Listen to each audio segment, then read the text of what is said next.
If there is one word I can describe for this beautifully majestic ass show is shit. Wow, SH double double double double double double IT. My God, what a horrendous, horrifying, horrible, pathetic piece of shit of a show that was. My God. तो guys, Sumo Champions of the World में होते DX Chetan, the best wrestling creator on this subcontinent with the best wrestling audience. And अगर raw हमारी Vince McMahon ने book करी थी इस हफ्ते की, तो ऐसा लग रहा है कि ये वाली स्मैकडाउन ट्रिपल एच ने ही बुक करी थी। ऐसा लग रहा है कि कोई नाता ही नहीं था पिछली रॉ का और स्मैकडाउन का सेम हफ्ते में होने का। देयर इज़ जस्ट नो वे कि इन दो शोज़ के बीच 5 दिन का गैप था।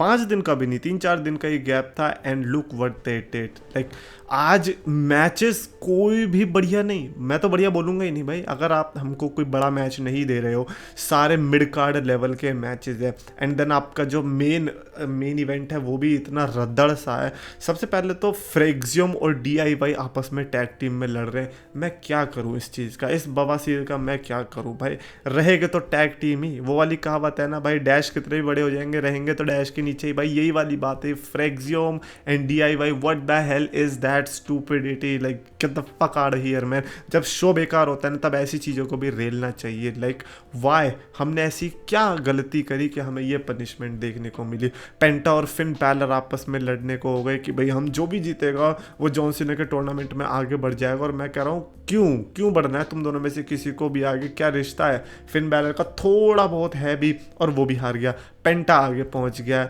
अब पेंटा यार आगे बढ़ो। कार्मेलो हेज और ब्रॉन्सन रीड का मैच था, इकलौता मैं कहूँगा कि थोड़ा बहुत इंटरेस्टिंग मैच, क्योंकि यहाँ पे कोडी रोड्स ने बीच में आके हरवा दिया बेचारे ब्रॉन्सन रीड को, जबकि जीतना चाहिए था। लेकिन कार्मेलो जीत गया तो आधे इंटरनेट का वहीं पे ढीला हो गया कि भाई ये कार्मेलो आगे बढ़ गया।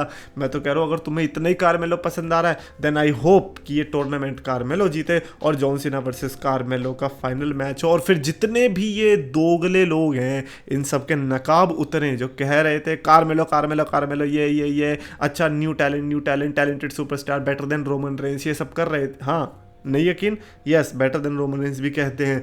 तो मैं चाहता हूँ फिर जॉन सीना वर्सेस कार्मेलो ही हमें लास्ट मैच देखने को मिले।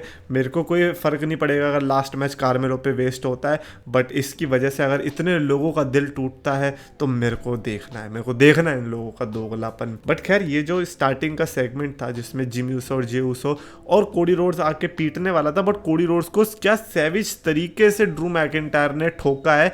That was the only good part of this show कि चलो ड्रू मैकिंटायर अभी भी बरकरार है कि हाँ भाई। अच्छा, पहली बात तो ड्रू मैकिंटायर से मैं एक चीज़ कहना चाहूँगा कि आपको कोडी को नहीं, आपको जिमी ऊसो को फोड़ना था, क्योंकि उसकी जगह कोई और आएगा तो अच्छा लगेगा। बट ठीक है, ड्रू मैकिंटायर को ज़्यादा बुरा लगा कि यार पोस्टर में वो आगे क्यों था, मैं इतना पीछे क्यों था, तो इसीलिए फोड़ दिया होगा बेचारे को। बट अच्छा लगा, वो बड़ा बैडएस था। लेकिन फिर भी कोडी रोड्स ने कम बैक करके ब्रॉन्सन रीड को हरवाया। So like they are having a good brawl. मेरे को लगता है वॉर गेम्स से पहले इन्होंने अच्छा खासा बिल्ड कर दिया और अभी तो एक रॉ और एक स्मैकडाउन बचा हुआ है। So let's see what else they are going to do.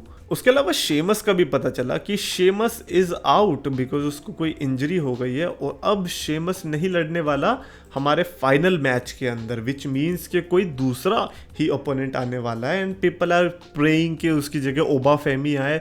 And let's see what happens, कौन आने वाला है। अगर कोई रिटर्न होता है तो अच्छी बात है, बाकी ओबा फेमी से भी मेरे को कोई प्रॉब्लम नहीं है। बट प्रॉब्लम सिर्फ इतनी सी है कि ओबा फेमी तो लास्ट ओपोनेंट होने नहीं वाला। So why not just give us a good surprise only. Oba Femi को डाल के भी क्या ही हो जाएगा। ऐसा तो नहीं है कि ओबा फेमी को जॉन सीना से मैच मिल रहा है इसीलिए ओबा फेमी ऊपर जाएगा। लड़ेगा तो वो भी फिर इन्हीं टूर्नामेंट वाले सुपरस्टार से। तो इससे अच्छा है कि कोई रिटर्निंग सुपरस्टार पे अगर आप ये स्पॉट खर्च करोगे तो ज़्यादा मज़ा आने वाला है। सो ये लेट्स सी कौन जॉन सीना के इस टूर्नामेंट में शेमस को रिप्लेस करने आ गया। एंड अल्टीमेटली जो मेन इवेंट था विच वॉज बेस्ड अराउंड कि कौन 5th पार्टनर बनेगा, ये Charlotte Flair, Alexa Bliss, Rhea Ripley and Iyo Sky को ज्वाइन करेगा। सॉरी, ये एजे लीग तो है इनके पास, लेकिन दूसरी टीम में कोई ज्वाइन करेगा। एंड पता क्या चला, वो बेकी लिंच थी। यप, बेकी लिंच ने ज्वाइन करा and this was the whole ये हमारा क्या बोलते हैं, स्मैकडाउन का main event. And I am like seriously ये था हमारा main event, that is it. Like एक तरफ हमें रॉ में इतना कुछ देखने को मिला, दूसरी तरफ स्मैकडाउन में ये देखने को मिल रहा है, तो ऑब्वियसली मैं तो इस पूरे शो को शेड बोलूँगा। एक ऐसा रॉ जिसमें 5 स्टार क्लासिक था, मीनवाइल एक ऐसा स्मैकडाउन जिसको मैं लिटरली आराम से 0 स्टार दे सकता हूँ। आई रिस्पेक्ट ड्रू मैकिंटायर, उसने जो भी किया उस सेगमेंट के दौरान, इसीलिए उसको मैं 1.25 दे रहा था। बट क्योंकि इस शो की रेटिंग ही मेरी -1.25 थी, तो इसीलिए वो कैंसिल आउट होके 0 रेटिंग बनती है। I would love to know your ratings on this SmackDown, because अगर इस टाइप के शोज मेरे को थोड़े और दिन देखने पड़ गए तो रिटायरमेंट मेरी भी पक्की है। जॉन सीना ताऊ हमें भी ले जाना अपने साथ ही।